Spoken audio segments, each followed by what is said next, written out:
自2025年10月初1，每日新安宫读经，毁灭甲哀伤。圣经咱做伙来听读，以西结书24章15、19、27节。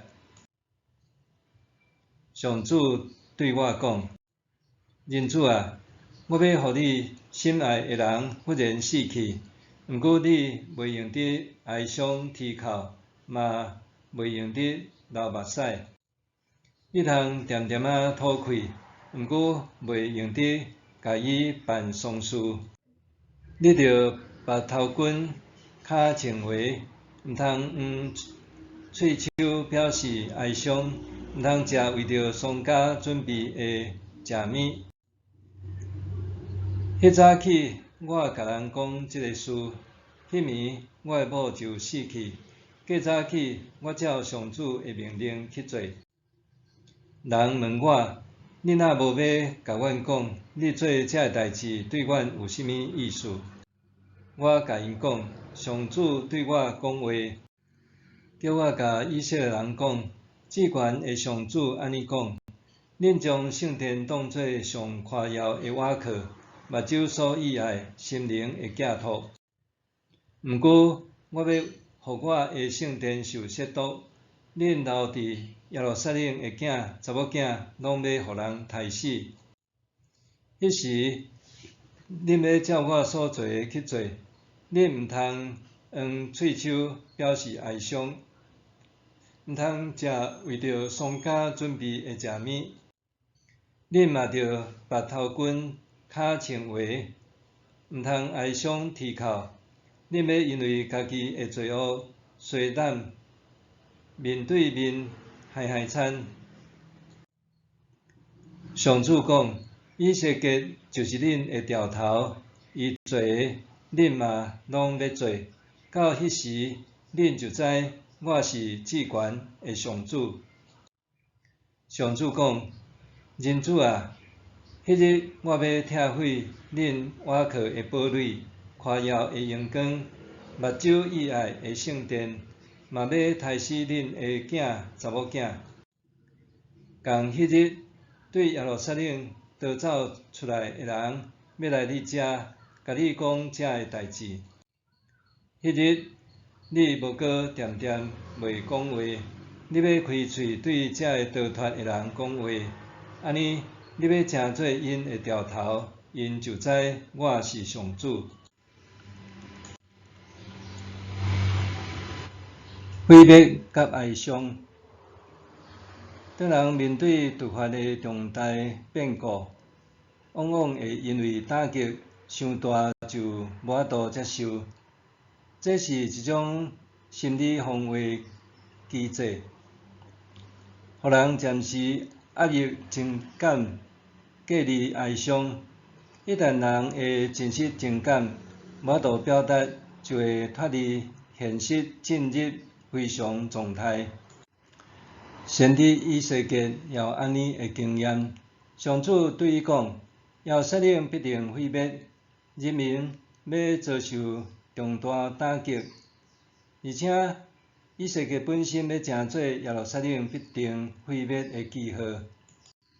上主讲，伊要突然夺走以西结上心爱的人。上主也吩咐以西结，莫为丧妻哀伤、痛哭，也是流目屎，毋通互人听到伊哀伤得哭的声，毋通剃光头、赤脚行表示哀悼，毋通黄面，也毋通食别人为丧家所准备的食物。以西结早起甲人谈起即个代志，迄暗伊的某就死。上主对以色列的惩罚，首先应验伫先知以西结的身上。以西结遵照上主的指示，用以以伤人的态度面对丧妻之痛。先知即种怪异的行径，引起以色列人的注意。当人民围踮以西结身边，想要一探究竟的时，以西结向人民证实传达上主的审判要临到因的身上。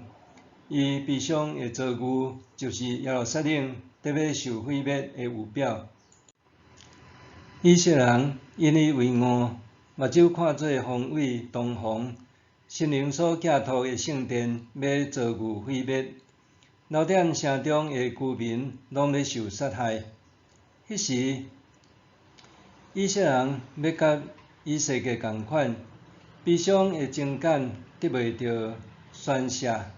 只有因为家己的罪，身影焦罪，相对悲泣。表面上看起来，耶路撒冷的圣殿伫以色列人心目中是十分珍贵甲神圣的心灵寄托，是以色列人的靠山和骄傲。但是伫上主的眼中，用伊的名所建立的圣殿，实际上已经互以色列人民背叛的行为玷污，因为安尼，上主要亲手毁掉伊的圣殿。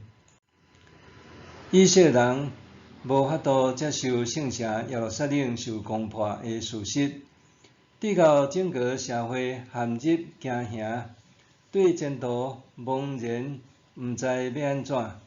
但是上主对以西结讲，迄时伊要开喙向即群人讲话。巴比伦大军攻打耶路撒冷历经2年外的时间，上主禁止以西结对人民讲话。伫灾难临到以前，先知有喙讲甲无烂，呼吁人民爱回归上主，人民却毋听。当灾难降临的时，先知除了内心哀痛，还有甚物话通讲呢？先知简单会当秘密甲人民做伙承受苦难的降临。公元前586年，耶路撒冷城受攻破，以西结的预言实现。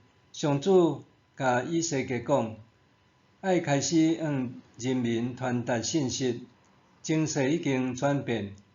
当先知爱对一群遭受重大打击、对未来无盼望的人民传达信息。虽然耶路撒冷受毁灭，但是上主并无放杀伊竞选的子民。借着先知的喙，伊要行伫头前引带以色列人行出悲伤、命运、希望。默想，面对哀伤的时，上主的话语是毋是诚做我的安慰甲希望？面对哀伤的时，上主的话语是毋是诚做我的安慰甲希望？咱做伙来祈祷。慈悲怜悯的上主，求你互我知影安怎面对生命中的哀伤，因着你的同行和应允，互我的哀伤得到医治，会当用笑面迎向未来。奉主耶稣的名求，阿们。愿上帝赐福你身心灵拢勇健平安。